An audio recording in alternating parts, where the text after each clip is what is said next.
I'm the dude. So that's what you call me. Are you a virgin?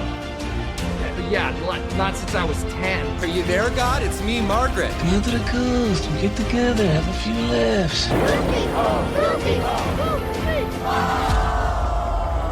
Gentlemen, you can't fight in here. This is the war room. Can I return it if it doesn't fit? It always fits. Eventually. Welcome back, Movie Minglers. I'm Caveman. And I'm Maggie. And we're on our 16th episode this week. And we are doing Ratatouille. Ratatouille! Our first Pixar film on the list. And our fourth animated film. Is this also our first Disney film? No, wait. I was about to say Marvel, but that's Sony. Yeah. Yeah, first Disney film. Excellent. Highest rated Disney film by users on Letterboxd. Which makes sense, because this movie is fucking great. It is. It's fantastic. This movie is so good.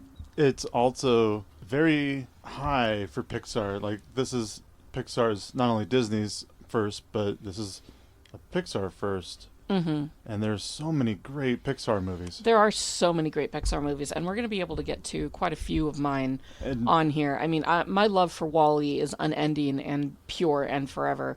I love Ratatouille. Yeah. But I feel like I've got maybe 3-4 other Pixar films I would have put above this one. I think before having rewatched it this morning, I too probably would have put it higher. But honestly, after rewatching it, I just was reminded how good this film was. Our firstborn went through a phase of, like, they loved movies as a kid, which is funny because they don't really like watching movies now. But when they were like a toddler, you know, that 1.5 to like 3.5, well, even like 5.5 range, it was just all movies all day, all the time. And so there was Cinderella and Alice in Wonderland, Peter Pan for a hot minute, 101 Dalmatians, The Muppets, a lot of like classic Disney films. But Ratatouille was one of them, where they went through a phase where they watched this movie like twice a day, every day for a month. I think because of that, we haven't watched it Yeah, in a because while. of that, we haven't watched it in a while. Because I remember I was never sad to have it on in the background. There were worse movies. Like, I would much rather put on Ratatouille than The Lion King. Like, you don't have to watch, you could do dishes Yeah. while the kid's watching this movie, and you just hear Michael Giacchino's score behind you. It's so good. Well, let's get into it. Let's get into it. Yeah, we have lots of thoughts about this one. Ratatouille was written and directed by Brad Bird in 2007. And one thing, I usually leave it towards the end of my spiel about the movie itself, and how much money it made is usually what I leave for the end. But the fact that it's 2007, this is before a lot of streaming services. This is before Blu-ray came to being. Yeah, I mean, Netflix was still a mail to your house sort of thing. Right, and but this movie made, in theaters, $626 million worldwide. Ew. And another $217 million in DVD sales. Oh, yeah. Yeah, because you That's couldn't... the only way you could see it. Mm-hmm. I mean, unless we you owned had it. cable. Yeah. You either had it on VHS or DVD. God, there was no other choice. It's funny, thinking about how I brought up our kids, like, want to watch movies all the time. They weren't streaming. Those were DVDs we had to have and, like, constantly be putting in for them. Or occasionally, like, maybe we DVR'd, like, Cinderella off the Disney Channel, but... And when Pixar... Oh, that's crazy. I didn't even think about the fact that we would have been just putting a DVD in. Well, and then this is 2007, and we don't have kids at this time. Oh, no, we don't. You and I... We just got married. Yes. Actually, yes. This is probably our first Pixar film we saw in theaters as a married couple. Possibly. It's possible. Yeah. My God, that's crazy to think that, like, there was a time, and how easily I forgot it. There was a time that when you wanted to watch movies, you physically had to put a disc in a machine. Oh, my God. Physical media. Yeah. Physical media.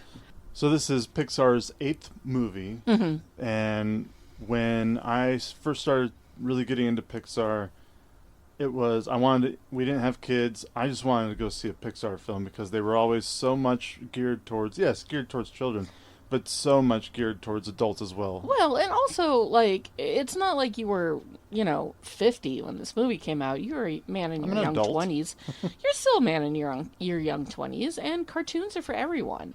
I mean, we were definitely like Not when I was young. Not when I was in my 20s.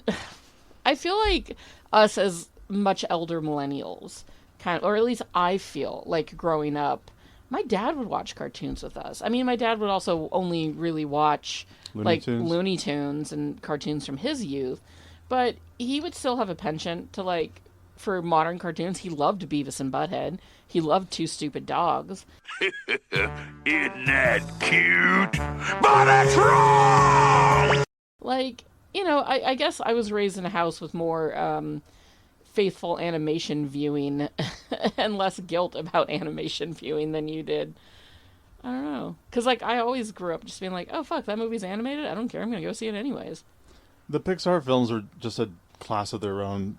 They were always so well written, so well produced, well animated. They were the leading animation studio that was doing CG animation. No other companies were really doing that. Eventually, you got DreamWorks and Apple that started, or Sony that were starting to branch into that as well. But nobody did for a long time. Nobody did it as well as Pixar did. Every Oscar season that came around, it was Pixar wins for this film. Pixar wins for that film. Not necessarily, though. I mean, the first movie to win an animated film was Shrek. Well, I'm talking about once Pixar started really pushing, up. Or that CG really started pushing up. Like Toy Story 2, I believe, won. Monsters Inc. right after. Finding Nemo right after. The Incredibles right after. They just constantly had hit after hit after hit. Yeah, well, they were. It's it was the best studio with the most money, who could pour, money into their resources, their animators, their production teams, their and their acting, their actors. They had the money to pour into, and they could afford to. They could afford quality.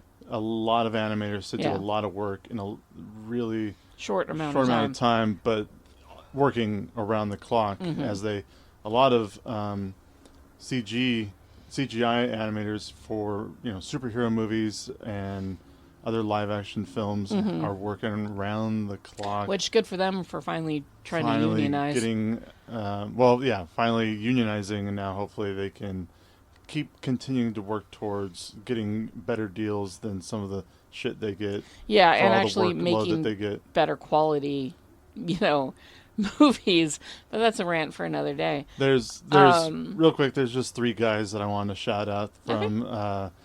They are the Chexicans, also known as Heroes Reforged on YouTube. Hector Navarro, Adam Lavick, and Agustin Rios are three gentlemen who used to work in the industry, animating, doing CGI on these films. A lot of it was 3D transfers, being able, they all worked on Marvel movies and other big budget films, doing 3D rendering and 3D animation. Yeah, and they have stories and the workload that they had and how a lot of them, their bosses treat them and all that stuff. Not to say that this happens everywhere, and I know that there are some animation houses out there that treat their workers really well, and I just wish the best for all of them. But at the same time, I just want to shout those three guys out. They are really cool, and if you ever want to check them out on YouTube, they're highly entertaining and sweet men. I love all three of those men, but my love for Hector Navarro knows no ends, thanks to a little show called Mothership. Well, Mothership. Which was a perfect thing that I think only the two of us watched. And that's probably why they didn't last long. That's why it didn't last. But Jessica Chobot and fucking Hector Navarro on Mothership, forever in my heart. Brad Bird wrote and directed this. Brad Bird is one of those guys who's been in the industry forever. He was there at the beginning of The Simpsons in 1989. Mm-hmm. He was with them for 10 years as an executive, as a kind of a go-to guy when for advice about animation. And he did a lot of work there. He even directed some episodes of The Simpsons back in the day. He also wrote one of the best animated movies ever to exist on the planet, and it's not on this list at all, which is so upsetting, which is The Iron Giant. Which I've only seen half of. Fuck you. We can make it a bonus episode. Fantastic film. It's essentially, if he also did The Incredibles, which everybody it's a great points film. to as being a Fantastic Four film. Yeah. The Iron Giant is pointed to as the best Superman film ever to be made. And yeah, absolutely great. I can't believe it's not on this list. But he also, in my opinion, he turned the Mission Impossible franchise around. It kind of seemed to be going in the gutter. He did the third one? I think he did the fourth one. The third one was called Mission Impossible 3, and it was fine. It was better than 2, but it was fine. I think he did 4. He did Ghost Protocol? Protocol, which I think was 4. I think that was the sand when they go to Saudi Arabia. 2011. Yeah, I'm pretty sure. Yeah. It was his live-action directorial debut. It was, and like I said, I think after he did Ghost Protocol, Yeah. to me, that's when the whole franchise started. Became a Fast and Furious film. Well, yeah, but see that, but then It became a modern action film. Yeah, and- like So I haven't seen all of the Mission Impossible movies, but I've seen enough of all of them to know what they are and what they are about. They're fun action films where you get The to watch first Tom Cruise three do crazy shit. Were like 90s action films. One was a very like 90s Yeah. espionage action film. 2 was a John Woo, Yeah, it was crazy John Woo film. It was a previous action era. It was they kind of fit into the years that they were made. Yeah. But shit's getting amped up in Hollywood, and if Brad Bird hadn't come along with Ghost Protocol and kind of like, turned the dial up to 11 the way that all the other action movies were doing, Sure. No, I those get movies that. would have gotten just swept away. Yeah, I think he So- contributed a lot to it. Him and Tom Cruise, all the work Tom Cruise has actually done for that franchise to make it more fun of seeing this actor doing crazy stunt work. But then Brad Bird, I think, just the movie that he made was really good. It would be safe to say that Brad Bird he's basically a modern day Walt Disney, and would have probably created his own thing had Disney, the company, not gone in and roped him in and swept him up and said, "You're one of us now." You're one of us which now. is not a bad thing. But If if Pixar had you, the money back then, Yeah. it would have been neat to see what they would have done away from Disney. yeah. Not But- that I know Disney gives them a lot of freedom. My point is, though, with the genius, the storytelling, the innovation, the trust in his team, like, he kind of walked the same path as Walt Disney, but instead of going off and, making Birdland or whatever, he got taken in by Disney, the company, and they were like, we'll give you all the money and resources you need to keep being a genius. They recognized one of their own, and they kind of swept him in and said, you're, one of us now. One of us. One of us. And then we have the talented, always amazing, always original Michael Giacchino with the soundtrack. Absolute Great score. perfection. Great His score. first Oscar nomination, not his first win, but his first Oscar nomination. But speaking of Oscars, this movie was nominated for 5 of them. Original screenplay, original score, sound mixing and editing, and then animated feature, which is the one that it got. They had the option, Disney had the option to push this movie for Best Picture that year in the Oscars. But they worried that if they did that, they would take away from its, giant possibility of winning Best Animated. They knew for sure that it was probably going to win the Best Animated Film Oscar. But it would have been a gamble if they had pushed it for the Best Picture Oscar, and they didn't want to take away from the animated. So they just pushed animation over, overall Best Picture, which is a good choice. It's like this is the race this horse is absolutely going to win versus this is the race it might win. Let's bet on the race it will win, Right. Yeah. When I was looking up to see what other movies Ratatouille was up against for Best Animated Film, first of all, I was surprised it was only up against 2 other movies. they didn't have 5 nominated animated films that year, and I Okay. don't know if that was a thing for Maybe a while. it was either and a then thin year in animation or there just weren't enough good movies in animation. maybe I can't remember when certain movies started getting 5 nominations. And Yeah. what year? The only reason I remember what year, I remember it's the first year that the Oscars allowed 10 films For the best picture. for the best picture, regular live action picture, was the same year that True Grit and Black Swan and Toy Story 3 were all nominated for best picture. That's just because I watched all 10 of those movies in the theater back to back to back to back to back. It was up against Persepolis and Surf's Up. I remember Persepolis. I've never seen it, but I remember the I know that people love that film. Is Surf's Up the penguin surfing movie? I didn't look into it. Hold on. I was just like, I'm pretty sure that's like penguins go surfing. Wait, the which- penguins that are based off of the Madagascar movies? No, it's as soon as I show you this picture, you're gonna recognize it. It's like Oh, jeez. like South American or like fucking Australian penguins discovering surfing or something. Wow. Like this is an early who did this film? You can already see, like, Ratatouille is so much more. This is what I mean by adult. Like, you have a movie like Surf's Up, which is definitely catering completely towards children. And It was from Columbia Pictures and Sony Pictures Animation. And the cast has Shia LaBeouf, Jeff Bridges, John Hader, oh, wow. and Zooey Deschanel. I'm already tuning out. Well, but like so, they've got Surf's Up has the cast, right? It's a cast of recognizable actors yeah. doing a thing. Whereas Ratatouille, I mean, the most recognizable actor is who? Fucking Brad Garrett At the time, at the it was time. probably I mean, Ian Holmes. Ian in Holm it. is a Peter is a- O'Toole. yeah, those but they have small parts. Yeah. And Ian Holm has a bigger part, but I mean, he's people knew. not Okay, so that Patton recognizable. Oswalt knew who people were. Or Patton Oswalt.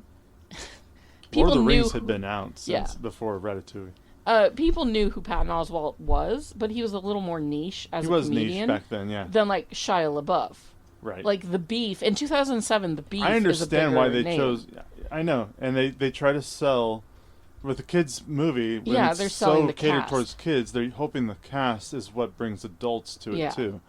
With Ratatouille, they are going to make it a fun story about a rat making food so Yeah. that kids have fun watching it, but then Adults, give it a great yeah, story feel something too. and great characters to latch Well, onto. that goes to show what God. The conversation's off the rails. It's That's delightful. what, no, we're talking. That's what it's supposed to do.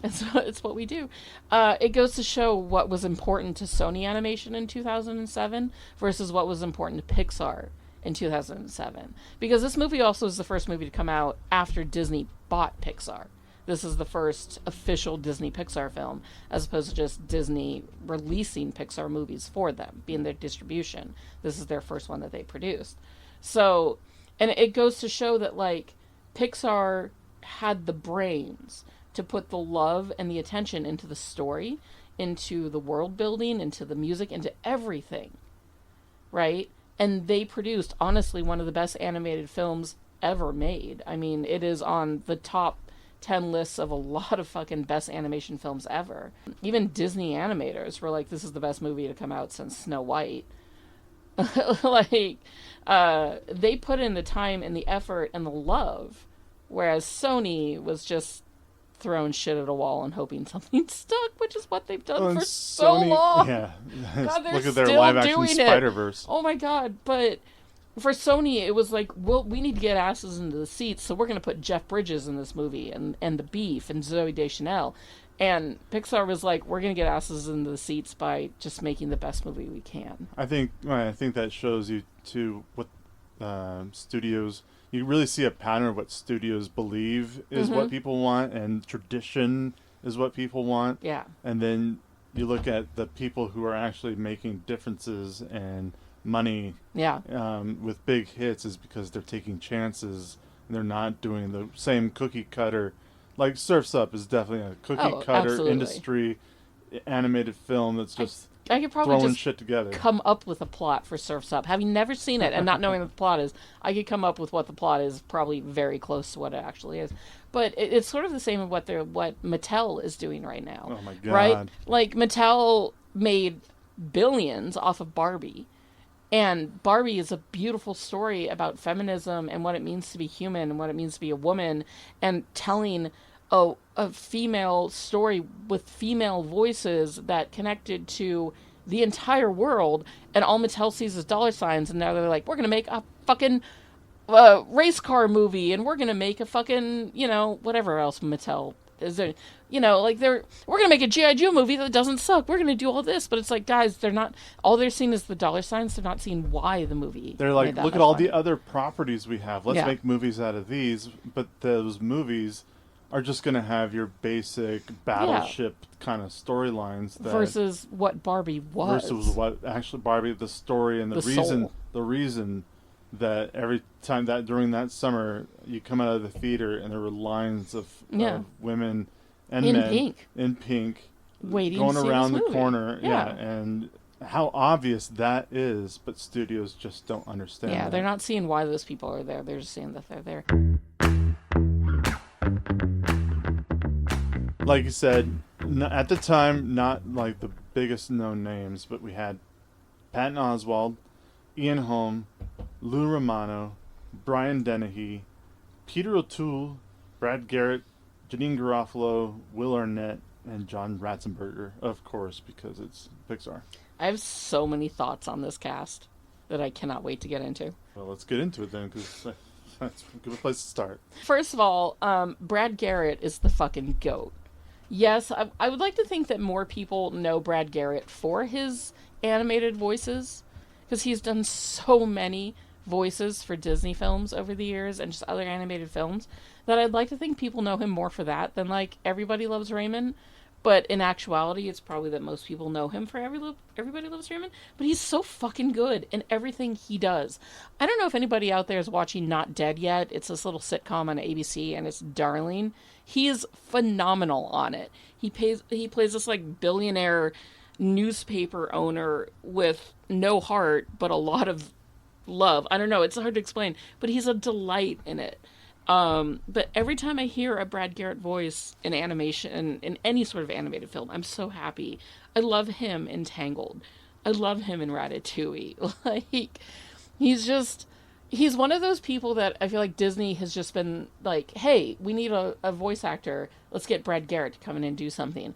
He always knocks it out of the park. I'm never unhappy to hear him in any film. And it's just, I'm glad for him. Like, good for him for getting in on, like, getting into the Disney pocket and just fucking putting out bangers nonstop and reaping the rewards. I'm so happy for him for that.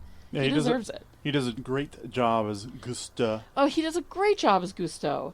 Patton Oswalt, this is his first animated film, I think, that he did.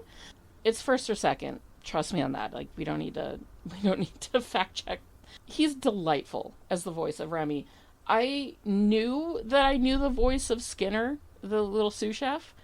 I knew that it was somebody I was supposed to know who it was. And it wasn't until afterwards that I was like, oh yeah, it's fucking Sir Ian Holm. Like, Ian Holm was incredible.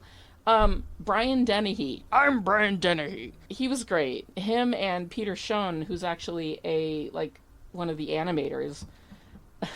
Peter Schoen, who played Emil, the older brother, Remy's older brother. Those two were just, like, they're kind of the heart and soul of this film. Like, they're so good. I love Peter O'Toole. I've always loved him. I will always love him. Perfect voice. Like, who else could have been that Especially character? when you need somebody, like, kind of high and mighty. Yeah, better like hoity-toity. British. Like, who else are you going to get but Peter fucking O'Toole? And then Janine Garofalo, who, again, like, I was sitting there and I was listening to Colette, and I'm like, I know that this is somebody. Like, the Rolodex in my head had to flip around a few times before I was like, oh yeah, it's fucking Janine Garofalo. I would have never guessed Janine Garofalo from that. She did a good job. She does a great job. I also love that Will Arnett is not playing Will Arnett. Right. Because that's what all of his roles have become, but especially his voice roles, like, he stopped trying to do accents or doing different voices, and now it's just, well, that's Will Arnett as Batman. That's Will Arnett as, It's the same voice every time. as BoJack Horseman. But this is not that voice. No, it's not. Right. And he's great in it. And then John Ratzenberger, of course, is always a delight. I do have a list of other actors that were considered for Remy, and we can either get into that now or later. I'll leave that up to you. Let's do it. I want to know who else was this list prospected. According to the trivia section on IMDb, our unofficial sponsor. IMDb. These are the other people that were considered for Remy. Remy the Rat is voiced by Patton Oswalt, a voice that we know and love. Brendan Fraser. Okay. Okay, sure. Jeremy Irons. Yes, but can you imagine Jeremy Irons as Remy? No, maybe Remy's dad. Yeah. Alec Baldwin. No, thank you. Jason Lee. Huh. Maybe Remy's brother. Yeah, I can see it. It's Jason Lee. Bruce McGill, who I'm not 100% sure who that is. Sounds so familiar. And I didn't. You look him up while I tell you the rest. Okay. Luke Wilson. Okay. Could kind of see it. Sure. Orlando Bloom. No. Steve Carell. I could see him doing it well. Ed Harris. Once again, why? A much older Remy. Even in 2007, he was old. And the last one, which is somehow the most bonkers, but the one that I want the most, I want to hear the alternative takes, is Sam Elliott. The dude abides. I don't know about you, but I take comfort in that. Could you imagine? Could you imagine Sam Elliott doing Peter O'Toole's role, especially at the end with the dialogue? Because he always does like exposition dialogue. He does do the great like voiceover dialogue. I could believe. So this is Bruce McGill. Yeah. Oh, character yeah. actor. He's been in 1,000 things. Isn't he a major voice in SpongeBob? That is not shown on. Oh IMDb. no! I'm thinking of Clancy. Thomas Clancy. Tom Clancy. No, that's Clancy a writer. Brown. Clancy Brown. Yes. So like honestly, so the in this biggest list, thing I think I would say the biggest thing that Bruce McGill was ever in was Animal House. Oh yeah. Yeah, he played. The crazy guy that like threw all the bombs in. Right, he was. Animal House is not a movie that aged well in any capacity, but fuck, is it a longtime favorite? Daniel Simpson Day, but I think if I know if you watched it, if we all watched Animal House again. But going back to it, so like Brendan Fraser has a great voice that I can imagine, especially in 2007. He had a great, light, lilting voice that would have been a fantastic Remy. Jason Lee would have been a fun take on Remy because he would have had the sarcasm. He would have had the like, "Whoa, man!" I definitely think it worked to have a comedian / just somebody who has a comedic. Through this list, right? I know. I'm just saying that I think they did right by having a funnier somebody voice. who knows. I think a lot of voice actors. I think it helps that when voice actors have a more comedic tone, it helps in their delivery. Yeah, especially for like the main character. They know timing. They know. And also, let's be 100% honest here. Remy is an asshole. Remy is an asshole. Remy is a huge asshole. What a dick. Pretty much everybody in this movie is an asshole. Everybody in this movie is just a hardcore asshole. Like, I can't think of one person who they're fine. Maybe the Colette. Colette is the only woman in a kitchen full of men. Yeah, so she has to be an asshole. So she has to be an asshole to be able to. The waiter. The waiter is not an asshole. He's just a coward. He's not an asshole. If I had his to job serve those in kind France, of people. yeah. But anyways, going back to my list really quick. Brendan Fraser, Jason Lee, Luke Wilson, Steve Carell. Those four people I could see Steve potentially Carell for sure. being the voice of Remy the Rat. Of course, now, almost 20 years after this movie, 26 years after this movie came out, I cannot fathom. Oh, absolutely not. And this is still 16 years after this movie came out. I'm not good at math. This is still Patton Oswalt's most recognizable role. Yeah. And he's still recognized on the street today. I used to follow one of his podcasts until he had to no longer do that one. But he would always talk about how the majority of people who come up to him is because he's Remy the Rat. I mean, he voices Remy on the Disney Dreamlight Valley game, which I'm obsessed with. He has such a specific voice that when you hear it, you instantly know Patton Oswalt, and I love that man. Also, listeners, if you too play Disney Dreamlight Valley, feel free to email me at movieminglepod@gmail.com, and we can connect via game and play it together, because I love that game. It's amazing. Anyway. So Remy the Rat has a very distinctive nose that first could detect the presence of rat poison so that he could save his family from being killed. And then this develops into, I don't really care for all this shitty garbage food. I want, he became a snob. He's a foodie now, and he's like, I can only have the best, and you really gotta, this is something that I think anybody who likes to cook really likes finding out, and especially when you start discovering how two different flavors go together and create another flavor. It's really exciting if you enjoy cooking, which Maggie and I really do. We do enjoy cooking. We enjoy eating. We really, of course we love eating. But cooking the food sometimes can be really a great stress reliever. Sometimes cooking can add more stress depending on how much time you have left and how all the craziness happening. But sometimes there have been moments after a long day at work, or maybe my birthday's coming up, and I'm like, you know what?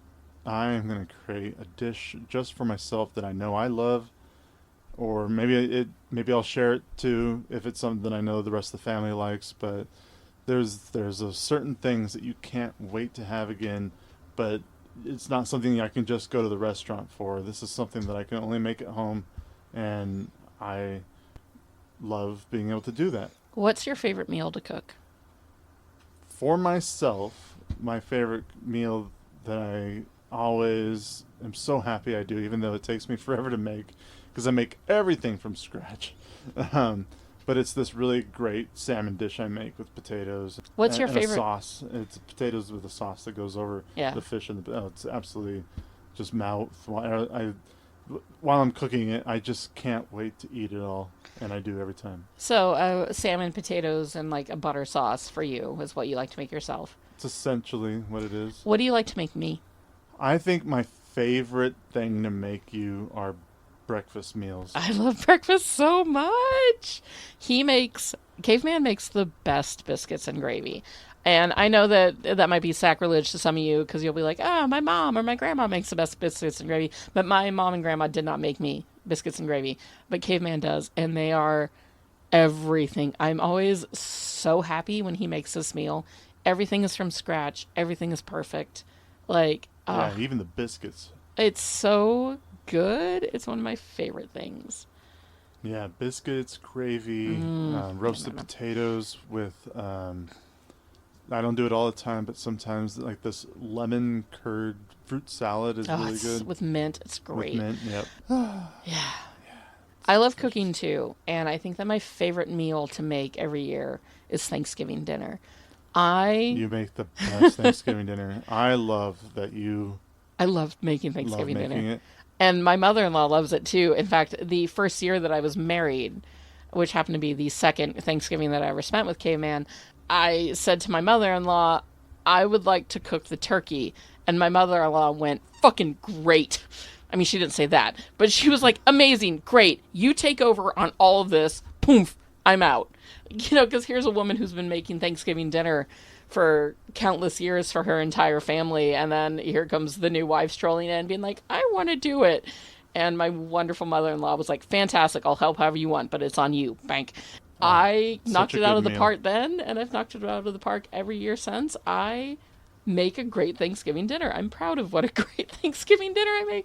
The turkey's always perfect. The gravy is So good. Wonderful. The stuffing is amazing. I do usually have Caveman make the mashed potatoes because he is the my superior job is potato mashed masher. potatoes and apple pie. Yes. Oh, an apple pie. He makes the best apple pie. So we eat well here in our little We household. enjoy food. We not just because we like the taste of it, but we enjoy making it. food. Yeah. And we've got our frozen stuff that we could just throw on a pan. Absolutely. We've got our lazy day meals. We got our lazy day meals. But I'm currently looking at the menu of a Chinese restaurant I'm going to after I record this podcast. Like, we love food.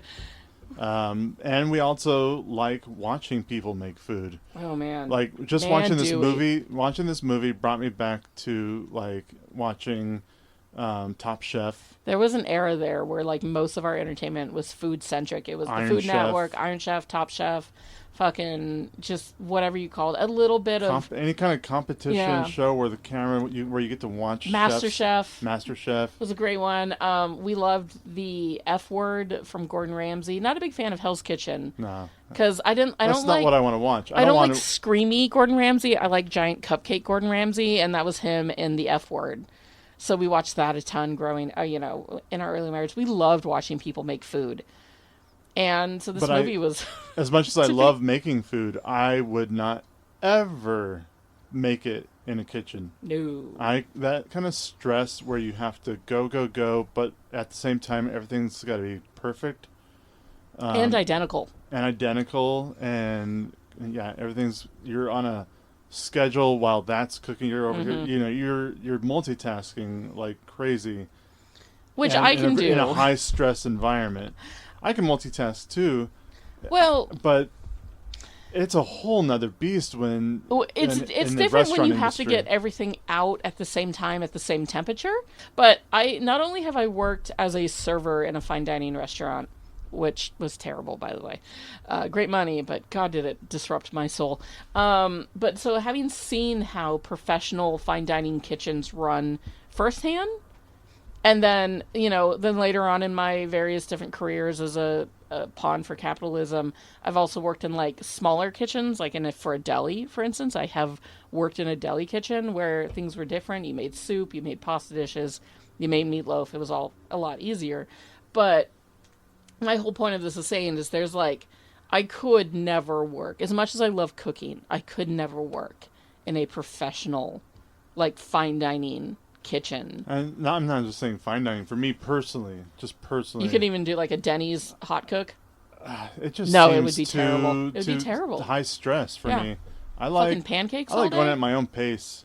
I don't need somebody barking down my neck saying faster or get a perfect bet, or you're not cooking it right, or I don't need that. I like cooking in my home with my ear pods in, just listening to my podcast or music. Yeah, drinking a beer. Drinking a beer, making relaxing. A meatloaf. Yeah, making a meatloaf or whatever I'm doing. Or baking. He's a great baker too. God, he makes the best pastries and cakes. Well, I firmly believe that every human being should work in a restaurant just to teach them what it's like to work in a restaurant and thus be nicer to those of us who have and continue to work in restaurants. So while I firmly believe that every single person should have a customer service job, especially in food handling, I don't believe that cooking in that situation is the best for everyone, because it takes a certain person, and they're usually an alcoholic criminal, to work in that high stress environment and who are taking 15 smoke breaks an hour but still slamming out steaks left, right, and center. Like, if your fucking salad guy is not a criminal, then what are you doing? Because then you're not getting good salads out of him. I'm just speaking from pure experience of my time in kitchens. Like, cooks in professional kitchens are a different sort. And that is, it's touched upon in this movie, because like when Colette goes through the backstories of all the other chefs working in Gusteau's, they all sous have chef, kind of a dark back. Yeah. Not just the sous chef, but no, the sous chef's a criminal. Nobody knows why he went to jail, but he went to jail. Fucking the saucier came off of the circus line that he'd run away to, but he got kicked out of making circuses. One guy worked for the revolutionaries, but lost, but they don't know which revolution. We don't know which side. The other guy is a professional gambler who's been kicked out of Monte Carlo and Vegas. Like, I'm not saying that every person that works in a kitchen is a criminal, but I am saying that, like, it takes a certain point or a certain kind of person to handle that stress and do it again and again every night and not crumble. It's people who have had even higher stress than Yeah. that, and so it doesn't So cooking faze for them is nothing. Right. If I don't know if all of you lovely people out there know what Bistro Huddy is. There's a gentleman on Instagram and TikTok named Drew Talbert, I believe, and him and his wife make this series, this silly, like TikTok series called Bistro Huddy, which takes place in this bistro. And the guy, Drew, plays all the different characters, all the chefs, all the kitchen staff, all the wait staff, the managers, all the customers, everything. They're amazing. They're so funny. And they're very, very spot on to what life is like in a restaurant. But, like, even those cooks have either weird, like, mysterious, slightly criminal backgrounds, or, they're the idiot that is the nephew of the owner, and that's why he's got a job there. It's you see all of that when you work in a kitchen, and it's very funny. So if you like Ratatouille at all and want a more adult skew on it, I would definitely recommend Bistro Huddy. So Remy is a rat.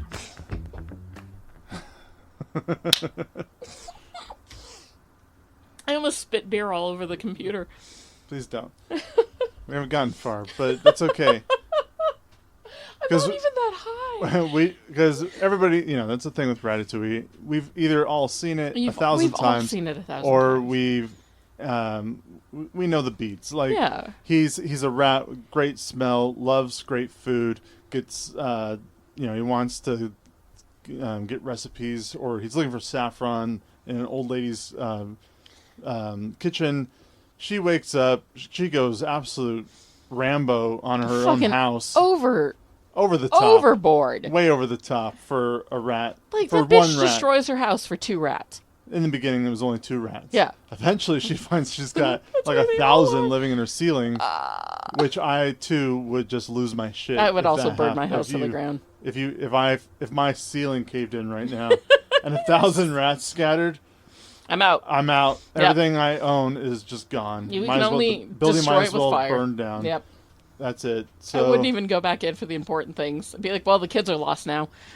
So she started running out of shotgun shells, and that's when she breaks out the poison, like ready to just. She's got her poison. she's got her World gas War I mask on and mask everything, oh, and she's God. just ready to gas all the rats. Like, this woman grew up in France rough, and she was prepared for another revolution. I gotta stop drinking beer. You keep making me want to spit it. Remy, through all this, Remy's separated from his family and just so happens to end up in the Paris. sewers of Paris. Caveman, would you ever want to go to Paris?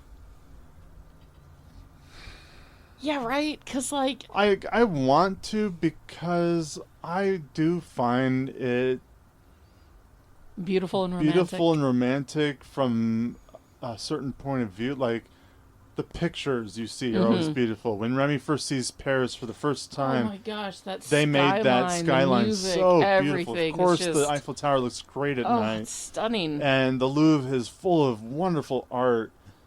And some people like French food, some people hate it. And some people like French wine, and some people are indifferent.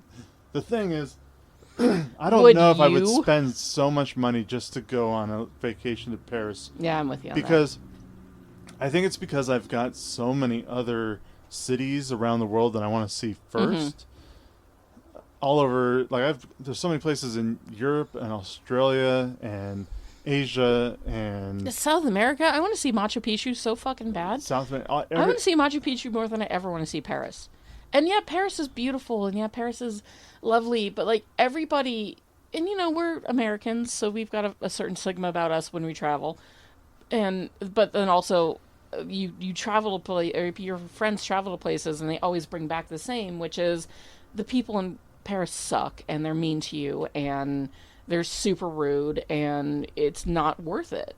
I've heard from so many people that are like, yes, it's stunningly beautiful, but it's not necessarily worth it. So I have been skewed It's in my... not the same romanticized No. Paris that I would used rather to go be. to like Provence or like the French part of Switzerland, or the French border between Switzerland and Germany. Like, I want to go see the countryside of France. I want to go to Berlin. I want to go to Frankfurt. I want to go to French Disney. I want to go to Disney France. I want to see Tokyo again. I want to see... Yeah, but I'm like... Sydney. And I want to see more... Hobbiton and... there's a long-ass list. But there's a long-ass list of places we'll probably Paris never get to. Paris is kind of at the bottom. Yeah, it's not... I would rather go to, like, the French countryside than I would go to Paris. Sure. I'd rather go see other parts of France. But, like, I've just heard enough bad things about Paris from people who I know who travel a ton. And I'm not saying it's a bad city. I'm not saying it's an ugly city or, anything. I'm just relaying what I've heard, which is they're not the nicest, and it's not necessarily that worth it. I'd rather go to Dublin. Dublin. I'd rather go to Glasgow. Venice. But it makes sense to to place this movie in Paris because France has such a reputation for food and wine. And there is not a meal that they make in this movie that I wouldn't eat. I'm not a huge fan of zucchini, so, like, ratatouille isn't at the top of my dishes of foods I would actually eat. But fuck yeah, I'd eat that version. The weird, like, lamb shortbread, the lamb stomach with octopus that they make that Remy improves upon, that everybody starts ordering a ton of. It's like, they're like, oh yeah, it's like lamb sweetbreads with a licorice sauce and octopus on the side. And you're like, well, that kind of sounds good, I guess, until you realize that sweetbreads are, like, the stomach and the organs. I'm always down to trying something. Yeah, but, like, it looked good. I'd try it. Yeah, I'd give it a shot. For sure. I have to mention because we finally got to it, the scene with Remy finally learning that he could control Linguini with his hair underneath the hat. Oh, it's such a cute scene. And then, of course, watching that reminded me of Ratatouille in Everything Everywhere All at Once. So as soon as he started pulling his hair, I was just like, Ratatouille! Which is funny because Ratatouille is a parody of Ratatouille, but, right, we saw that first, and it's somehow, well, not more beloved, but still just delightful. Linguini he is a special soft boy. He, too, is kind of an asshole. He is. Like, at the beginning, when he's a trash boy, he's very innocent, and he doesn't know what he's doing, and he just wants to be liked by everyone. And he knows that he's not a good cook, so he really doesn't know what he's there for. He's not good at much. His mom is getting him a job there because she knew Gusteau. It was her dying wish for him to get a job there. So Linguini is a special soft boy, and his relationship with Remy is very cute. Because not only does he catch Remy trying to improve the soup that he himself had just ruined, but he also, he's tasked with killing Remy by throwing him into the Seine, and he can't do it. So, he just sits there and has this long, drawn-out conversation with himself about what he wants and what he needs, and it ultimately becomes the pairing of Remy and Linguini. But I just think that their friendship's adorable. Like, they're both using each other. They are. For their own personal gain. Yep. And whereas Remy can understand Linguini, Linguini cannot necessarily understand Remy, so it's just a very one-sided relationship in that aspect. But, I don't know, they're just fucking cute together. I mean, he's up there sitting on his head, pulling on his hair, making him move like a marionette. It's cute. And it's impossible, but it's so cute. And I love all of the moments of, awkwardness of, a Linguini pulling the sauce up to the hat so that Remy can smell it, but to just the other people in the kitchen, he's, showing it to his hat before everything else. The way he's just this wet noodle dancing around this kitchen, but who's somehow producing incredible shit. I want to see that in real life and not know that there's a rat up there. You just kind of want to see that chaos. And it's a lot of fun. And I think that it also goes to show what it's like to work in a kitchen, because you have these nutty people doing nutty things, but you just accept it because they can turn out incredible dishes. I also appreciate the love that Pixar puts into the making of their things, because in order to accurately portray what it looks like for a person to be sopping wet in a chef's jacket, and in chef pants, they actually had somebody dress up in that outfit, dunk them into a pool, and then study where the clothing stuck to him and what parts were see-through and which parts weren't. And for a moment, like, there's twice that we see wet chefs on screen in this movie. It happens to Linguini and then it happens to Skinner. And you see their wet clothing very briefly. But the fact that some poor guy had to, like, put on the full outfit and jump into a pool and then have a bunch of animators study him. Like using him as reference. Yeah, for 2 seconds on screen. It just goes to show the love and the detail that Pixar puts into its films. And I thought that's, it's a really sweet gesture. I don't even know if modern Pixar would do that. Because I feel like we've gotten away a little bit. Modern Pixar has gotten away a little bit from the traditional sort of joy of old Pixar. Is that safe to say? I don't know. I feel like more modern Pixar What was the last Pixar movie I saw? Because I don't think I saw the last one. So, since I would say Coco. Because I feel like Coco was well, no, not necessarily, because I also didn't see The Good Dinosaur or Cars 3. You saw The Good Dinosaur with me. Yes, but we saw it at home. Oh. That's true. We did. The last Pixar movie I remember going to see in the theater was Coco, and that was in 2017. And then after that, you get The Incredibles 2, which I still haven't seen, but I heard was decent. It's fun. Yeah. Toy Story 4, which I haven't seen and heard was okay. Onward, which was beautiful but broke my heart, and I'll never watch it again. Soul, which was beautiful and broke my heart, and I'll never watch again. Luca, which was beautiful and broke my heart, and I'll never watch again. Oh, come on. Turning Red, which was beautiful and broke my heart, and I will watch again. Lightyear, which was beautiful, broke my heart, and I probably wouldn't watch again. And Elemental, which was beautiful and broke my heart, but I'll never watch again. Wow. It's just that these movies don't draw repeat viewing, right? Like, maybe I would watch Elemental again. It's a cute film. I think that might have been the first Pixar movie that didn't make me cry. Oh, did it make me cry? I don't remember. I don't even remember. Like, Lightyear made me cry. It was fine. Turning Red was super cute, and I would watch it again. And the music was a banger. It's a fun one. Luca was really sweet, but kind of forgettable, right? Like, Luca was so charming, and I want to eat that food. Again, going back to food and Pixar, I want to eat that, like, pesto pasta that he makes. But Soul made me cry because it was emotionally manipulating. But I'm never going to sit down and watch that film again. And then Toy Story 4, I will probably never watch. Let's be real honest with ourselves. And I'm kind of angry that the Toy Story characters that you get from Dreamlight Valley are the Toy Story 4 versions of themselves. Instead of, like, the Andy versions, which I grew up with, right? Toy Story 3 ended perfectly. They didn't have to keep going with that movie, but they did. They kept going with that story. Yeah. Onward was beautiful and emotionally manipulating. Onward was so good, though. It was good, but I haven't been able to watch Coco since, but mainly just for the fact that Coco devastated me on an emotional level that I'm still not fully recovered from. I can't hear that song without crying. And Coco's hard to watch a lot, but I love Coco so much. I think I've seen it 3 times, and I'd watch it again, even though I know I'm going, by the time at the end, when they're singing to the old lady, "Remember Me," I'll just start falling apart again. Yeah.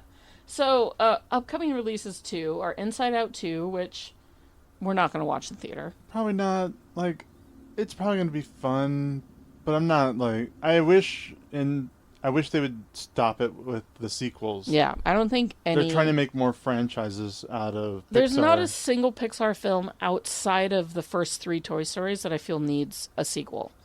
No, that's the wonderful thing about most Pixar films is even Toy Story 1 wrapped up very well. Yeah. It could have just stayed at 1. I'm glad they went to 3 because 3 is amazing. Well, Toy Story 2 is amazing. Toy Story 2 is amazing, but they too. had great stories to tell. They had great stories. I feel like the stories are falling apart for Pixar. Yeah, and I mean, we've got a Toy Story 5 coming out in a couple of years. No!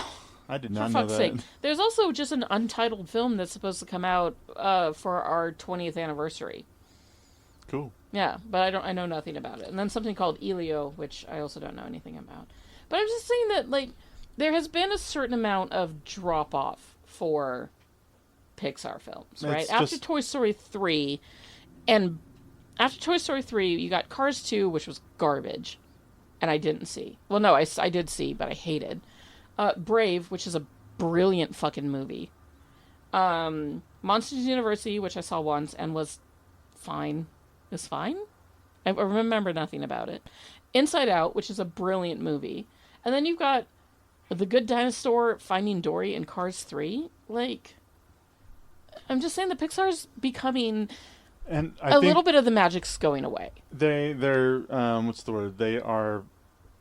The problem, it's the same thing with Marvel Studios. Yeah. They're putting out way too much all at once. And Yes. their new plan coming up for the next few years is very little. Yeah. They've got like a movie and a show a year. Maybe you'll get 3 properties a year, maybe. But for now, I think it's like 2 different properties, 1 movie, 1 TV show for the entire year. Which, on the one hand, is a bummer because I want more and all of. And they wanted more too because they love our money. But yes, they were getting so it was getting watered down. There was this conversation about Kevin Feige when he first started. He was with every project as it went, and he was there all the time overseeing. And now there's so many projects that he can't be everywhere all at once, and he was a big part of keeping a lot of this under control. Yeah. Yes, he's still looking at scripts and he's still a part of it, but he's not as big of a part of it. Right. And you can tell. And there's just so much coming out all the time. And when you look at Pixar's early years, they were like, they'd have a movie, and then 2 years later they'd have another movie. And then eventually they did also start doing one movie a year. Yeah. And then later it became 2 movies a year. Yeah. I mean, I'm looking here, like Inside Out and The Good Dinosaur came out in the same year. Finding Dory, Finding Dory's the only one in 2016, but like Cars 3 and Coco came out in 2017. So yeah, there was a while there where they were watering down. Yeah, Onward and Soul came out the same year. Yeah. But those also Turning Red too... and Lightyear came out the same year. Onward and Soul were 2 of the pandemic movies, which were awkward, where they were like, well, the theaters don't really exist at the moment, so we're putting it all on Disney Plus too. And that's the other thing. Like, the only reason I sat down to watch Soul is because it was on Disney Plus. I think if Pixar went back to just one project every other year, like if you're like, make it same thing with Star Wars. Like it needs to be an event. Make it good, guys. And if we go 5-10 years without anything, and then all of a sudden, here it is, the big one everyone's been waiting for, we finally get to watch it again. But then we get the Phantom Menace. Well, that's true. We did get the Phantom Menace after 20? Almost 20 years. No. Yeah, it was almost 20 years. It was the difference between 83 and 99, so just under 20 years in between episodes 6 and 1. But yeah, we all love this stuff. We all want to gobble it up. We all want to have fun with it. We all want more. But we have to the quality goes down. Yeah, the quality goes down. It gets just watered down. It's just like a factory that's just pumping shit out really fast. The quality is going to get worse the faster that factory pumps stuff out. And the slower you go with time, it's the difference between, like, I know I'm making a lot of analogies, but it's fun. I'm going to go with a baking analogy. If you've got 2 people working on, or if you've got a team of people working on one wedding cake, it's going to look amazing. And once they give it to that bride and groom, it's going to be beautiful. But as soon as you get one person on doing 5 cakes like they do at Whole Foods, where one person is in charge of like a plethora of cakes, and they're all going to look nice, but the closer you look, they're going to start getting more and more. And they're going to be simpler. They're going to be simpler and not as complicated and cheaper looking. And that's paying for what you get. That's basically what it's coming out into with the movies, live action or animated. The quality's going down. Yeah. But we're getting more of it. So do you want more for lesser quality or one for the best quality? Exactly. I mean, like, I'm glad that Marvel's only putting out Deadpool this year because we know that Deadpool's going to be fucking everything. It's nice that people are learning to take breaks. And yeah, there was a matter of oversaturating the market for a while there. And it's, That's the word. That's the word. But it all comes down to greed, which ultimately is kind of the lesson of this movie. I mean, the true villain of this movie is Skinner, and he's the only reason he's doing any of this is for greed, right? It's Right. the money he's Wants to making off of launch his Gusto's burrito, name. his frozen burrito line. Yeah, he's got his frozen foods lines, which I feel like no person should have shut down because I'm sure that was bringing in. I'd gotta imagine it was raking in the money, but maybe it wasn't. I Have a don't know. side. Who cares if you have a side project? I mean, Yeah. yeah, it could like lessen the name of Gusto. Well, again, we're talking about oversaturation. We're literally talking about oversaturation. But so the villain is Skinner and his greed, and the hero of this movie ultimately is the feeling of love that you get when somebody makes you a meal, and how food can be a love language, right? And how it can be something that is an art. It's an art. It is a talent. It is a proof that a great food artist can come from anywhere, but in the end, Anton's whole life has changed because he tastes something that reminds him of his childhood and his mother. So it also goes to show Gives how him food, perspective. Yeah, it gives him perspective, and it goes to show how food can be, a memory maker, something that draws you into your past. I mean, like my dad's barbecue, my mom's baked chicken, Sometimes the smell simpler of, foods Yeah. are the better. Sometimes like you said, like bring this whole thing around with our conversation about oversaturation. They in the Gusto restaurant, they just have, this is our menu. Yeah. We're just this is what we're making. Choose from the menu. and it's good, but it's boring. It's good, but it's getting boring because Yeah. it's the same thing over and over and over. Whereas Linguini comes in. Linguini comes in. And yeah, Remy and comes Remy in. comes in, and he Changes things up. he's like, change things up, different meals, Sauces, things that different have spices, different. brings people back Yeah. to their childhood memories. Better soups, a ratatouille dish that is very peasant and ordinary, and he's able to Make it high end. make it and high end, but also still have those Keep the roots, soul, yeah. keep the soul of it, to give him perspective. When I've got a lot of memories around food because my dad is a great cook and he loved cooking growing up. We always barbecued on Sundays. It was always cornbread for breakfast on Sunday mornings. I've got memories when I went to Switzerland with my best friend Jessie. We had this like chicken that was roasted in it was roasted and then dunked into a milk sauce, like a buttermilk sauce. And it was the best thing I've ever eaten. And I still daydream about that chicken. Or the Nudelkuchen, which was a cream-based cake that I had in Switzerland, in the French part of Switzerland, no less, that tastes like the perfect glazed donut, but in cake form. I mean, it's been 20 years, and I still think about those foods daily. But more than anything, sometimes I smell toast, and I'm taken back to my grandpa's kitchen, because I was fortunate to grow up next door to my grandpa, so we spent a ton of time with him. And so, sometimes the smell of whole wheat toast takes me back to being in his kitchen when he was alive, coming back from one of his desert runs out with all the neighborhood dogs, and I can smell toast and butter, and I'm just there in Grandpa's kitchen and everything's okay again because he's there. So food can be such a beautiful trigger for memory, and that's something that this movie portrays just beautifully. I have a handful of dishes that I make my family on almost a weekly basis that come from my childhood.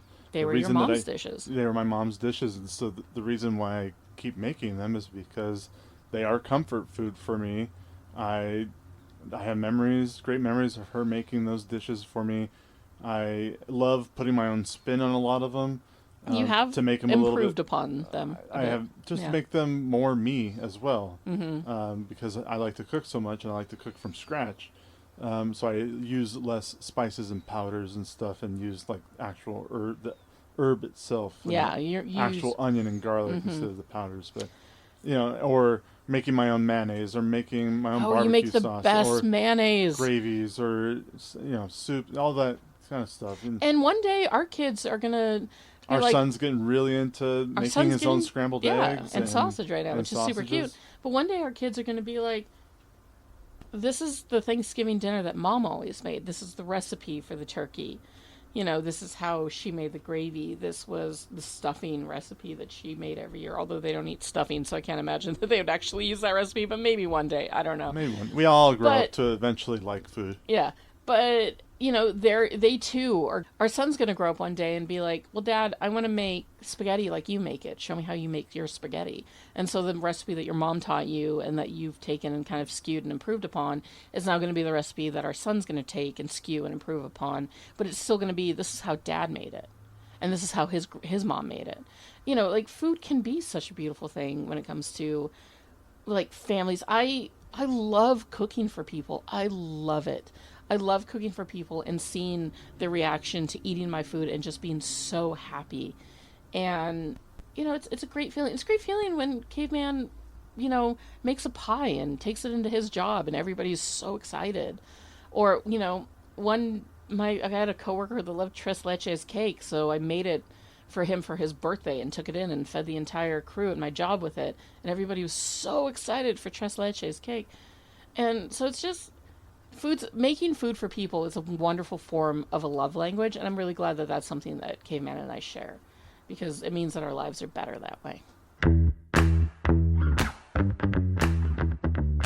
So one thing that I love about this movie, and again, going back to Pixar and its incredible use of details, is how all of the chefs have cuts and burns on their hands and their forearms. I noticed that. I too have a little chef's burn from the oven, from reaching into the oven and the top of my wrist accidentally hitting one of the oven grates and getting a burn.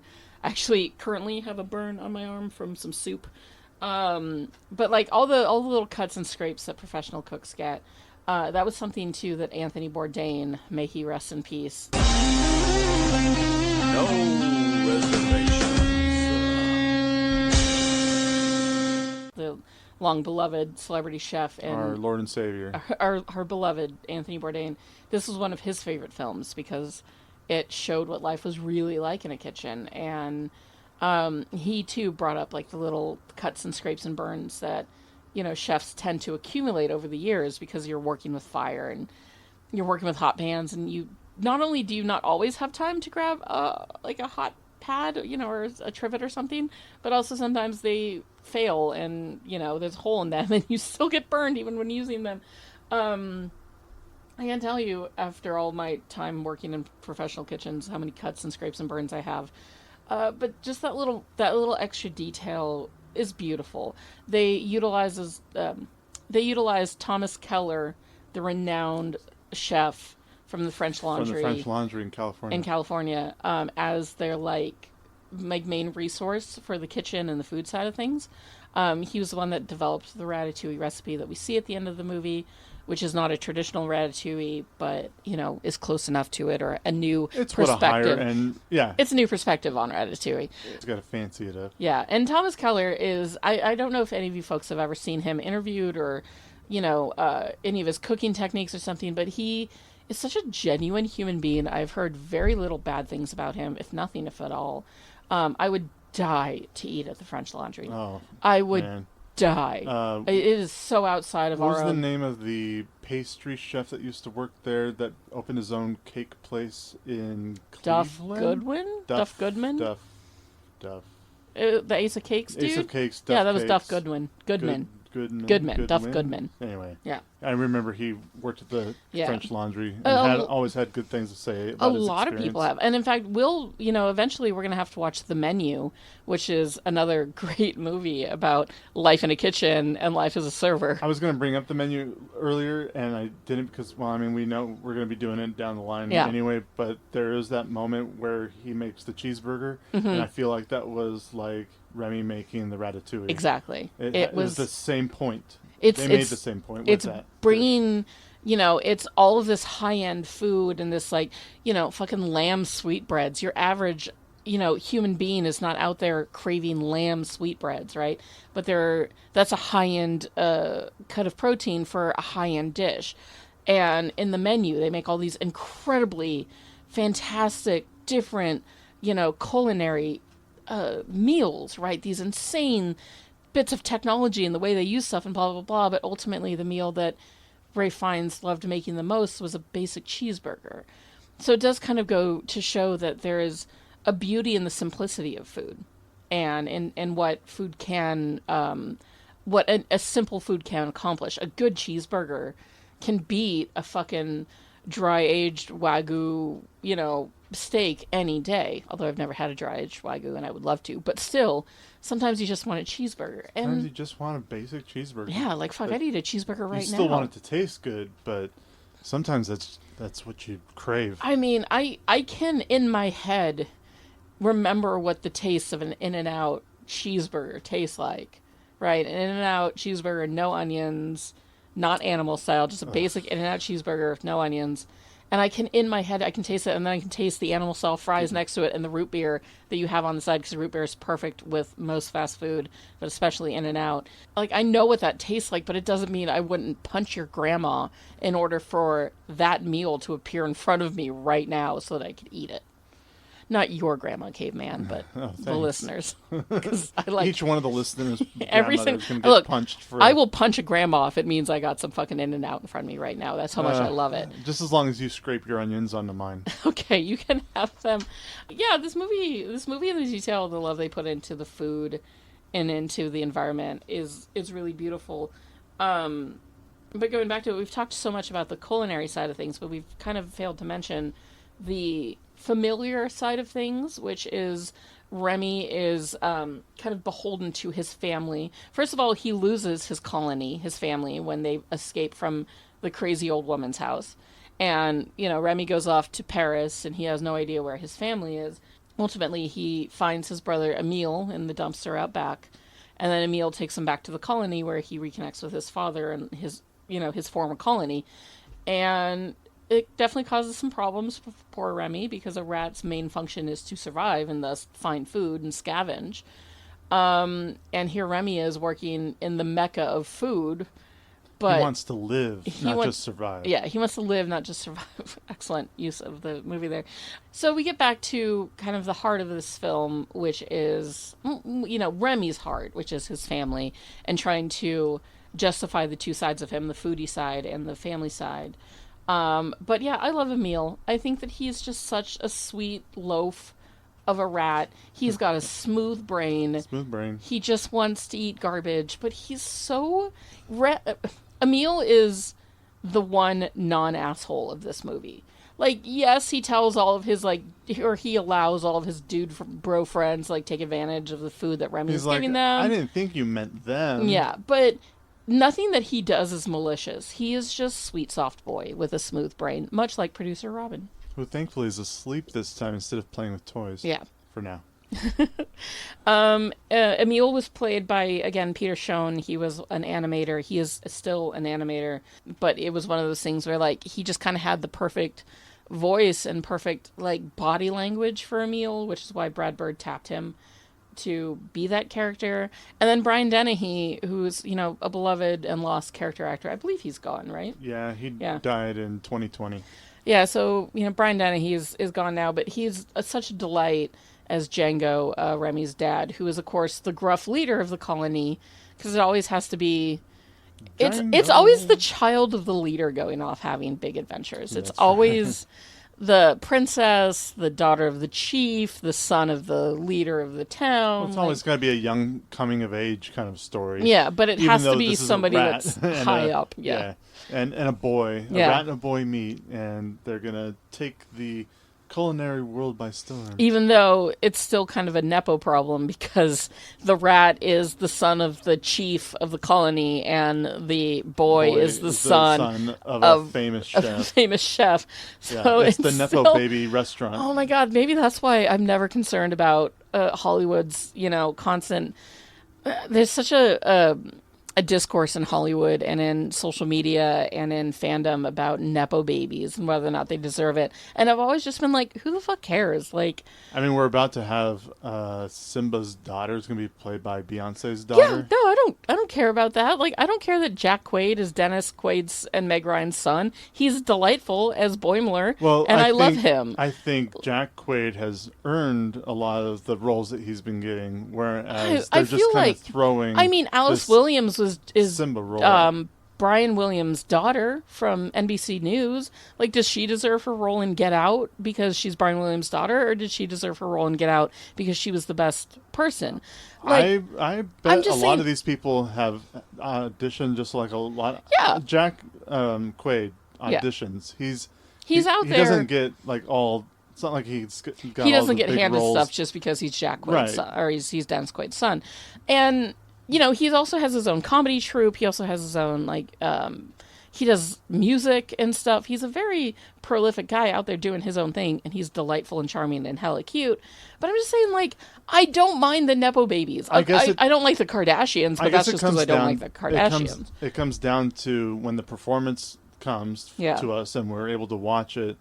Is it going to suck, or is it really good? If it's really good, they probably earn that spot. Yeah. If it sucks, if they're just the worst, then watch After Earth with Will Smith and his son. Thank you. That's a Nepo baby problem. Baby, but that was bad. I guess I just don't care to force people to acknowledge their parentage in order to be an actor, because there's some guy out there who's getting handed his fourth generation family's restaurant because he's the oldest son, and now he's, Giuseppe of Giuseppe's Restaurants, right? Because he's the next in line, and he was raised doing that stuff, and it's what he's always done and what he's born to be.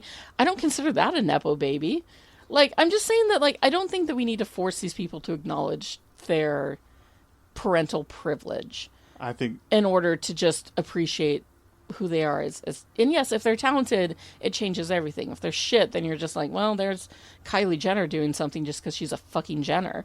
But I think a lot of it just comes down to you can't put everybody under the same umbrella, but it's definitely you can tell when it is and when it's not. I'm just saying that maybe I don't care so much about it because I was raised on Disney films where every single the actors are bad? No, every single hero of the movie is a Nepo baby. Gotcha. They're always the princess. They're always the prince. They're always the we have raised Nepo daughter babies of the chieftain. The pop culture. I mean, for fuck's sake, Luke Skywalker is the Nepo baby of Star Wars. Yeah, he is. Fucking Indiana Jones, to extent, is a Nepo baby, too. They're all, because his father was a famed historian. Yeah, but Dr. Jones put himself through school. It's not like he's living chasing after his father, Dr. Jones is. Not all the time. You think that if Indiana Jones had been I want to make pizza instead, that Henry Jones would have been okay with it? I think the first two Indiana Jones movies were definitely him on his own merit. Before we found out that he's history's Nepo baby. Yeah. So I'm just saying, it doesn't bother me because these are his dad handed him a doctorate. These are who stories are about, right? They're always the child of a leader in some capacity. And so I guess that's why I'm not bothered by it, because even fucking Ratatouille, now that we've broken it down, I didn't go into this conversation thinking that Remy is a Nepo baby, but now I'm holy shit, maybe he is. Linguini definitely is. Linguini definitely is. Because he doesn't belong there. No, he doesn't belong there. And that's exactly what a Nepo baby. He doesn't have any reason to be in that kitchen. But Remy does. Can we talk about Ego for a minute? The Planet Eater? No. Ego the Living Planet. Sorry, that one. Anton. Oh, yeah, Anton Ego. I know what you meant. I was just playing Ego the Living Planet, as played by Kurt Russell, who has his own Nepo baby. Whose son, Wyatt Russell, was also in a Marvel film, and that's only because he's a Nepo baby. You think so? No, I think it's because he was the best, shittiest Captain America they could find. I love Wyatt Russell. I loved Wyatt Russell in Falcon and the Winter Soldier. He was fantastic. I love him in everything I've seen him in. But anyways, fuck, what was my thought? Where did I go? Ego the Living Planet. I mean, Ego the food critic. You fucker. I love you so much. Love you too. Ego is such a drama queen. Yes. That bitch, to have your office shaped like a coffin and your typewriter to be shaped like a skull, that bitch did not do that unknowingly. It is not like he just happened to find a really good typewriter that's looked like a skull. That motherfucker, that overdramatic little bitch, was just living for the drama, and I was here for it. Ego is the Damien Chazelle of the food world. Damien... And what would did Damien Chazelle think of the rat jazz that was playing in the Rat Jazz Club? I was really enjoying that It rat was jazz. really good rat jazz. Damien Chazelle has ruined jazz for me. I can't believe that. Like, I was telling Caveman yesterday that I wish I had known what Whiplash was like before seeing La La Land, because it would have probably skewed how I viewed La La Land, because I hated Whiplash so goddamn much. But I'm also glad that I didn't see it first, because it didn't ruin that movie for me. But now jazz, every time I see jazz in anything, I'm just going to be like, what does Damien Chazelle think of this? What does J.K. Simmons think of this right now? Would Ryan Gosling lecture me on rat jazz? Would J.K. Simmons throw a chair at Remy's cousin who's playing in the rat jazz band? Who's playing the fucking paperclip in the rat jazz band? Better! That's not my tempo! His little, like, banana... His little fucking... What is it? His little rubber band bass... The little rubber band bass in the corner is fucking J.K. Simmons gonna throw a chair at him because he's not on tempo. God damn you, Damien Chazelle. God damn you for ruining jazz for me. Oh, this is gonna be a forever thing. That bastard. But going back to Remy's family is great. Remy's family is great. That's where that rant started. I'm Brandon. This... kind of a little bit later, this takes us to We didn't even finish talking about Ego. Oh. Alright, so back to Ego. Not the living planet. God, this would be a perfect episode for people to, like, watch us record. People are always like, oh, can we watch you record it on YouTube? And we're like, $10 a month on Patreon. No. Yeah, that'll have to be a Patreon thing if we ever get there. But, this fucking is delightfully off the rails. Ego is a delightful villain in that he comes across as such a psycho, but ultimately he's just a wounded little boy looking for comfort. You know, I feel like maybe Ego's entire career is just that little boy trying to seek the same comfort that his mother's, you know, homey peasant dish of ratatouille gave him. So earlier you mentioned that there were 2 times that a character is wet, and one of those times was Skinner. Yeah. One of the funniest parts is that he jumps trying to reach Remy, who's on the boat. Yeah. And he jumps, but he just misses it. But he grabs the tablecloth from the table next to him, and he pulls it without any of the dishes moving on the table. I thought that was so fast, clever, like just one of those great and will always and animated forever sight gags. Make me think of Peter Venkman in Ghostbusters, when he rips the tablecloth off of the table and goes, and the flowers are still standing. Wait! I've always wanted to do this. And? The flowers are still standing. Classic. Oh, fucking so good. So good. That I also really love in that scene where the edges of the paper kind of like lift up like Dumbo's ears. And that's what Remy kind of glides off of, is the wind under the piece of papers in his mouth, but they resemble Dumbo's ears, and I thought that was really cute, especially as a lifelong Dumbo hater. So I fucking hate Dumbo. Man. It's the elephants on parade. Ruined that movie for me. I can never watch it again. It's fucking nightmare zone right there for me. So the movie ends with... you know, the climax of the movie centers around Linguini admitting why he is such a good chef, which is because Remy has been helping him, to the entire staff of Gustos, and all of the staff are just like, fuck it, I'm out. I can't deal with this. And Anton Ego's sitting in the kitchen, or sitting in the dining room waiting to be fed, and the kitchen is empty, and who comes to the rescue but the colony of rats? And, well, on one hand, I know rats to be very clean creatures because I had pet rats growing up. I still couldn't imagine them making my food because, ew. Well, these are, like, sewer rats. These are sewer rats. Living in France. Yeah. And they cannot be clean. They cannot be clean at all. Except, apparently, if they go through the sanitation dishwasher cycle. The big industrial dishwasher. That makes me laugh every time I see it, because I've worked in kitchens with that pull down. I worked at a camp for 2 weeks, and I was the dishwasher for one of those weeks.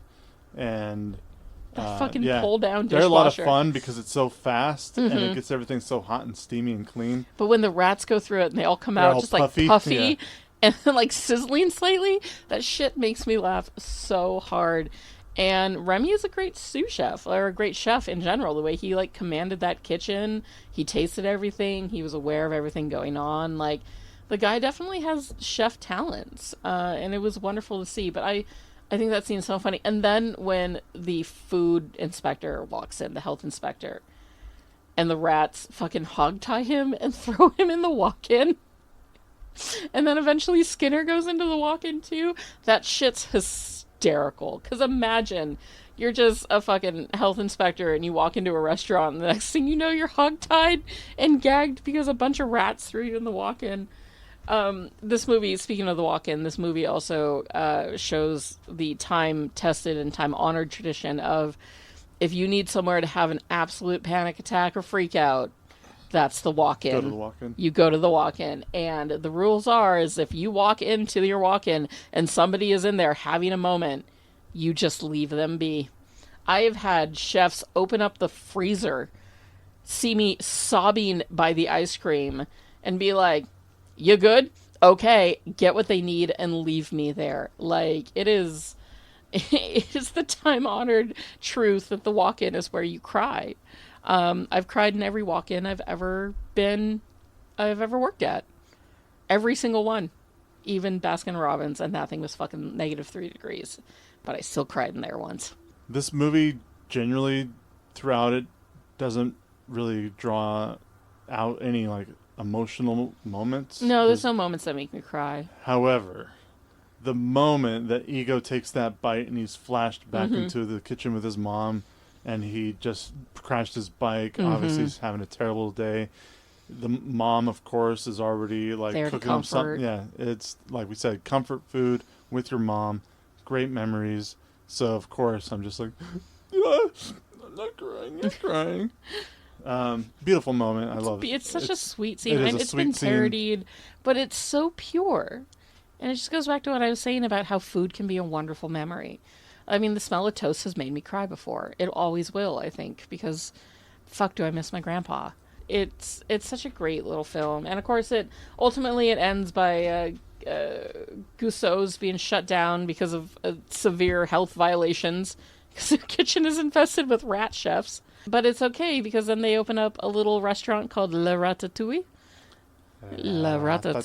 Which is doing well, and I don't know if people know that a rat is making their food, but I don't know if they seem to care, or maybe that is something they hide from the health inspector. I tried to remember if there was anything in the newspapers talking about rats. I don't think so, no, because Anton's review himself is he doesn't describe who the chef is. That's true. Just that it's something spectacular. But the movie ends in such a pure and heartfelt way, which is just, here are these people who love what they're doing, and they get to do it forever. And it's really sweet, and it's really beautiful. I adore this film. I was so glad to rewatch it. I will be singing the themes. I'll be walking around, like, humming the themes to myself for the next couple of days. Like, if it's been a while since you've seen Ratatouille, and we didn't go beat for beat on this one because we went off on every tangent imaginable. Well, we've seen it because of our kid. We've seen it we've seen it 1,000 times. We kind of already know it, so there's nothing new for us to talk about. I'm sure people who are listening, this movie's been out since 2007. But my point is, hugely popular. If it's been a minute, go back and rewatch Ratatouille. Yeah. Give it another watch. I do know that some of our listeners will, like, watch the movie before they listen to our show so that they can kind of remember it.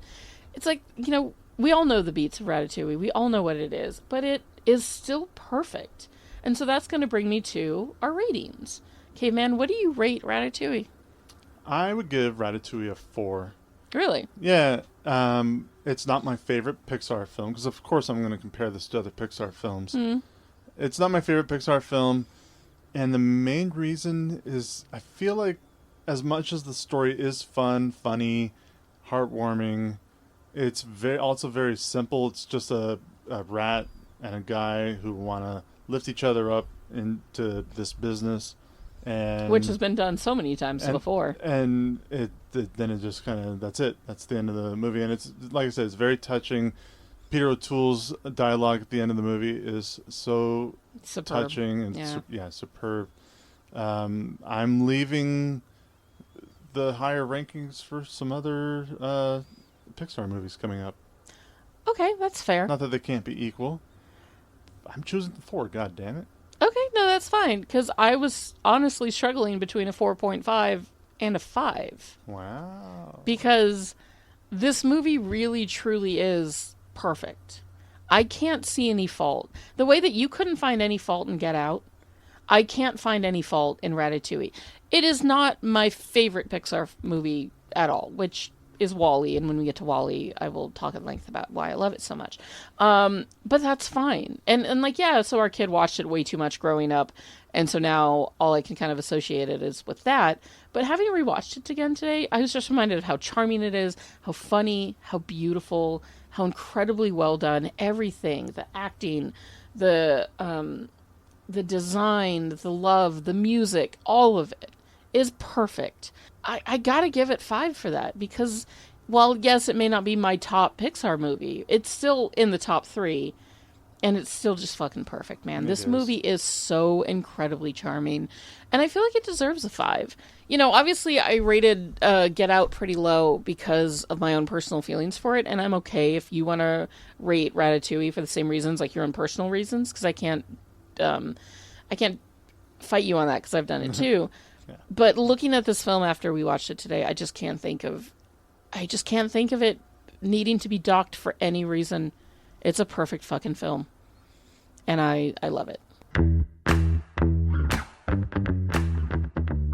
So Maggie. Yes, Caveman? I have 2 questions for you. Hit me.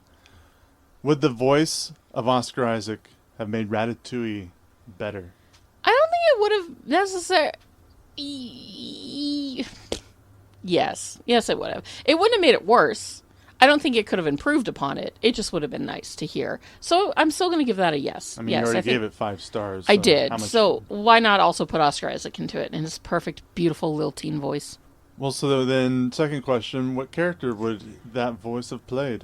I think that he would have been a lot of fun as one of the other chefs. Again, we're going for a small part.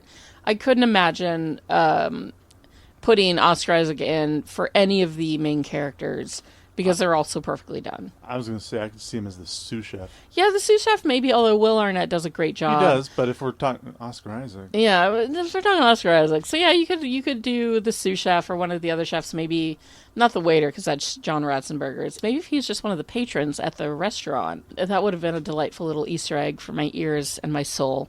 But yeah, throw him in or not, it's still a great film. But I could see him as just doing a little voice cameo with his perfect voice. I love him so much. And that is this week's episode of Movie Mingle, where we took on Ratatouille. Personally, I'm going to go out and have a very nice lunch with a good friend, which is probably the best way you can, or the best thing you can do after watching Ratatouille, is go out and eat some good food with good company. Please join us next week, where our movie is Oppenheimer, the other half of the giant summer juggernaut from 2023. It will be our second time seeing the film, and we're both pretty excited to revisit it. And that also begins Nolan Fest, where every other film coming up in the next 6 episodes is a Christopher Nolan movie, which will be a lot of fun. We also have our Tron Legacy bonus episode dropping very soon, and we're extremely excited for you guys to hear that. But until then, you can reach us on Instagram and Letterboxd at movieminglepod, and email us at movieminglepod@gmail.com for all your thoughts and comments. Feel free to leave us whatever star review you would like, but definitely a 5-star. Leave us a 5-star review on Spotify and Apple. And yeah, we're just so grateful for all of you folks listening this long. We love each and every one of you so much. Thank you from the bottom of our hearts. Now go mingle. Bye. Are you an effective team? We are an effective team. Let them fight. How did you just do that? I'm a really good lawyer. Here on Caladan, we've ruled by air power and sea power. On Arrakis, we need to cultivate desert power. Welcome, Mr. Beach. What's that bar? I'm a little confused. Well, we wouldn't want that, would we? I don't want to brag, but I will. I was in the Avengers. The Avengers? Yeah. That's great. Thank you. What is that? I'm gonna make him an offer he can't refuse. Toga, toga, toga.